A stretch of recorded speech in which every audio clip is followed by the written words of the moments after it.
आज की कहानी है एक भिक्षु की। भिक्षु वह होता है जो सब कुछ त्याग देता है और एक चीज को अपना लक्ष्य बना लेता है। किसी व्यक्ति के भिक्षु बनने के पीछे एक बड़ी वजह होती है। कोई भी भिक्षु ऐसे ही नहीं बन जाता। उस व्यक्ति के भिक्षु बनने के पीछे भी एक बड़ी वजह थी।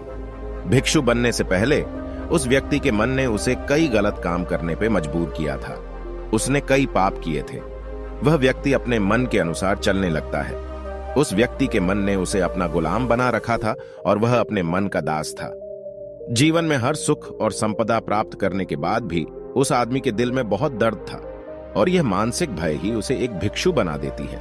भिक्षु बनने के बाद व्यक्ति सांसारिक पीड़ा से मुक्त हो जाता है, जंगल में रहने जाता है, अलग अलग प्रकार की ध्यान और अभ्यास करता है, भिक्षा से भिख मांगकर खाना खाता है और फिर अकेलापन और शांति से ध्यान करता है। लेकिन फिर भी उस व्यक्ति का मन शांत नहीं है। वह बेचैन और परेशान होकर रहता है। यहाँ एक बात समझनी चाहिए, जैसा कि हम सभी जानते हैं, ध्यान किसी भी आध्यात्मिक यात्रा या आत्म सुधार की शुरुआती चरण होता है। इसे शुरू किया जाता है जब आपका मन शांत हो, जब हमारा मन हमारी बात सुनता है। लेकिन उस भिक्षु का मन न तो शांत है और न ही उसकी बात सुन रहा है। उस भिक्षु के मन में एक बात बैठ गई थी कि मन को नियंत्रित करना असंभव है। लेकिन फिर एक दिन उस भिक्षु एक व्यक्ति से मिलता है जो न तो भिक्षु है और न ही एक बुद्धिमान व्यक्ति है। वह एक साधारण सा चरवाहा था जो भेड़ बकरियों को चराता था। उसका नाम गोपाल था, जो जंगल में भेड़ बकरियों को चराने में लगा था। गोपाल उससे पूछता है, क्या मैं आपकी मदद कर सकता हूं? आप बहुत चिंतित दिख रहे हैं। पिछले कई दिनों से देख रहा हूं कि आप बहुत बेचैन हैं। अगर आप चाहें तो मैं आपकी मदद कर सकता हूं। भिक्षु ने गोपाल की बात सुनते ही हंसते हुए कहा, भला तुम मेरी मदद कैसे कर सकते हो? तुम संसारी हो और तुम मोह माया और संसार से जुड़े हुए हो।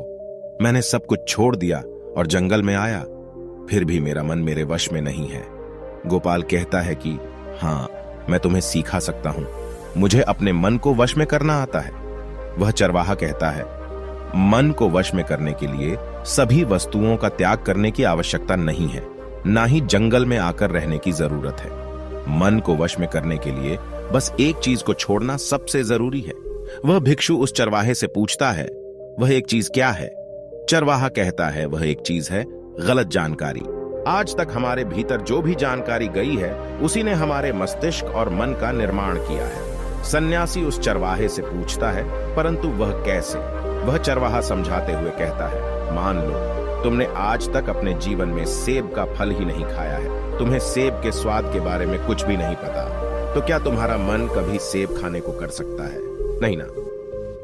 इसीलिए हमारे मन का निर्माण जानकारी से होता है। वह सन्यासी चरवाहे की बात से प्रभावित हो जाता है और कहता है, क्या तुम मुझे थोड़ा और विस्तार में बता सकते हो इसके बारे में?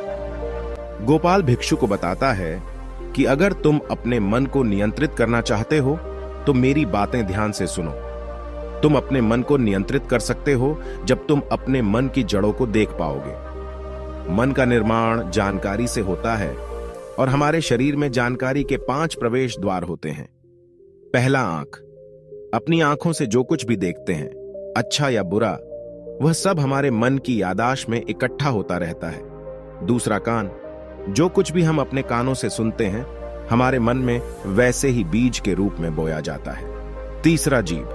जिस भी चीज का स्वाद हम ले लेते हैं वह हमारे मन की याददाश्त में अंकित हो जाता है। चौथा है नाक। जो एक बार सूंघ लेते हैं, चाहे वह सुगंधित हो या दुर्गंधित, वह हमारे मन में दर्ज होता है। और पांचवा है स्पर्श। जिस चीज को हम एक बार छू लेते हैं, स्पर्श कर देते हैं, उसकी याददाश्त हमारे मन में कहीं ना कहीं अंकित हो जाती है।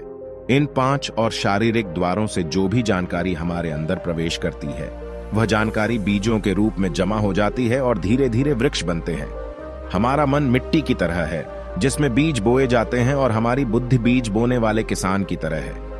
अगर हमारी बुद्धि गलत जानकारी के बीजों को सही जानकारी के बीज समझकर बो देगी और भविष्य में जब वह बीज वृक्ष बनेगा तो भविष्य में वह पेड़ खराब फल देगा। हमारा मन एक उन्नति के काबिल किसी खेती की तरह है जिसमें हम जो भी बीज बोते हैं वह हमारे अंदर उग जाते हैं। जैसे कि एक किसान ध्यान से सही बीज चुनकर उगाता है ताकि उसकी फसल भरपूर और फलदार हो, हमें भी अपने मन को सच्चे और सकारात्मक विचारों से सजाने की जरूरत होती है। जैसे कि एक माली अपने उद्यान की देखभाल करता है, हमें भी अपने मन की देखभाल करनी चाहिए, सच्चे विचारों, अनुभवों और जानकारियों से इसे पोषित करके। इस तरीके से हम अपने अंदर एक समृद्ध भावनाओं, समझदारी और विकास के वृक्षों को खूबसूरती से फूलने देते हैं। तुम्हारा मन तुम्हारे बस में इसीलिए नहीं है क्योंकि तुमने पहले से ही अपने मन में बहुत सारे गलत बीज बो रखी हैं और अब वह बीज बड़े वृक्ष बन चुके हैं। वह सन्यासी उस चरवाहे से पूछता है, अब मैं क्या करूं?